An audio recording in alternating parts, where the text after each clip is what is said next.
Good evening and welcome to our program today. Our special guest is Mr. Joe Higgins, the member of the European Parliament for the Irish Socialist Party.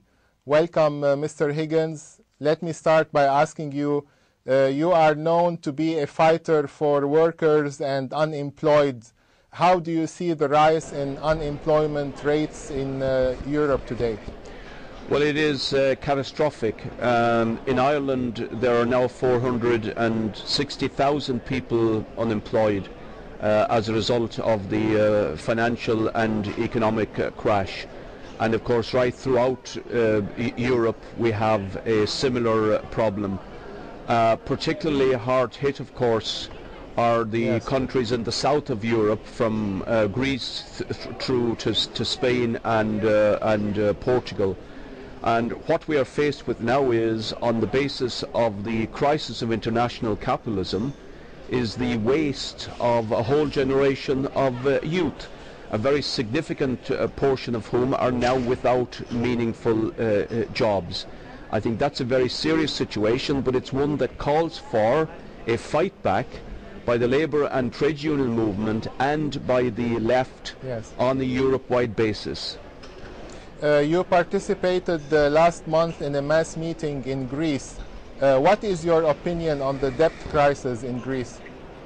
Yes, I spoke to a rally organised by the left party Syriza of perhaps 2,500 people. And I obviously brought international greetings, but also raised some points that I believe the left should be pursuing and campaigning for at the present time. I raised the idea that we should not in any sense accept what I call the dictatorship of the financial markets, and the idea that private hedge funds and big investment banks and financial speculators essentially should be able to set the agenda for our public services, for pension rights, and for the living standards of working people. And that we should have a Europe-wide demand now that these private institutions, which have massive power, should be taken into public ownership and democratic control, and the resources used for the benefit of society, rather than the private speculative profiteering that we have seen. And I found at that rally a massive response to those ideas, and also to the idea that Europe-wide working people should link up for a joint approach. We should not allow these, what I call financial sharks, to pick us off and separate out country after country for their own ends. And again, a very strong response to the idea of Europe-wide solidarity. Yes, you called for the replacement of the current financial system by a democratic socialism. Can you elaborate more on this? Yes, I think that the financial and economic crash over the last 2 or 3 years just shows the effects of the kind of right-wing and neoliberal policies that have been pursued right across the world over the last 20 or 30 years. Privatization of public enterprises, deregulation, liberalization, a race to the bottom in terms of workers' wages and conditions.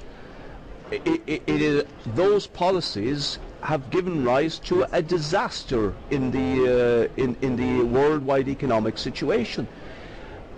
I say that the left now has to counterpose a complete transformation, and what it means is that the major banks should be nationalized, but not to bail out the shareholders, but under the democratic control of working people. And then we can plan our investment policies in society, for example, for major infrastructural projects, depending on the conditions in the different countries.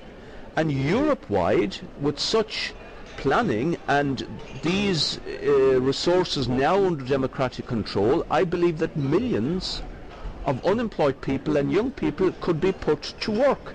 increasing the wealth of society, and therefore meaning that there is no need for these savage cuts in public services, in pension rights, etc. How is the response from the European Parliament around those ideas that you are raising? Well, I'm afraid that in the European Parliament there is a very large right-wing and neoliberal majority. That's the sad fact. I'm afraid that working people and young people cannot depend on the European Parliament, quite frankly, if they are looking for a radical alternative to the present system. However, the left, the European United Left Group within the European Parliament, and parties like my own, we try to put across an alternative, and really I would say to the ordinary working people and young people throughout Europe, look to your own strength, to your own mobilization, and to people power, rather than hoping that anything fundamental will come from the European Parliament. Yes. Talking about the People's Alternative Summit held in Spain last month, you called for the development of intense trade relations with Latin America. What should be done from the part of the EU to develop those relations? Well, the first question is what should be the nature of trade between the European Union and the countries in Latin America, and indeed Africa and other developing parts of the world. And I say that the current trade is done on a predatory basis, where it is largely to the benefit of the major European-based transnational corporations, which create major problems in countries like Latin America, environmental destruction, problems for local producers trying to compete with these huge corporations, and even in some cases, like in Colombia, scandalously, being involved in transgressions of human rights. Yes. Therefore, I want the trade between the European Union to be on an entirely different basis for the benefit of the peoples of Latin America, the development of their resources in the interests of the people, and I'm particularly opposed to the type of conditions that the European Union wants to impose with its free trade agreements, like the privatization of public services, forcing the governments to open up their public services to competition and to multinational corporations, etc. I say that is not in the interests of the ordinary people of these countries, nor indeed of European workers.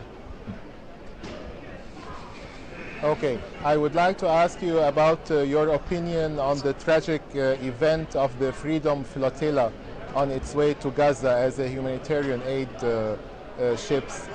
Do you agree with an independent UN inquiry into the event? Well, I absolutely agree with a completely independent inquiry. Now, by coincidence, yesterday in the International Trade Committee of the European Parliament, the American ambassador came to speak about trade issues, and I confronted the ambassador and asked him how he could justify the fact that the Obama administration would continue to give a very favorable nation status to Israel in view of the atrocity. The reply from the ambassador was, well, they had to wait and see what exactly happened.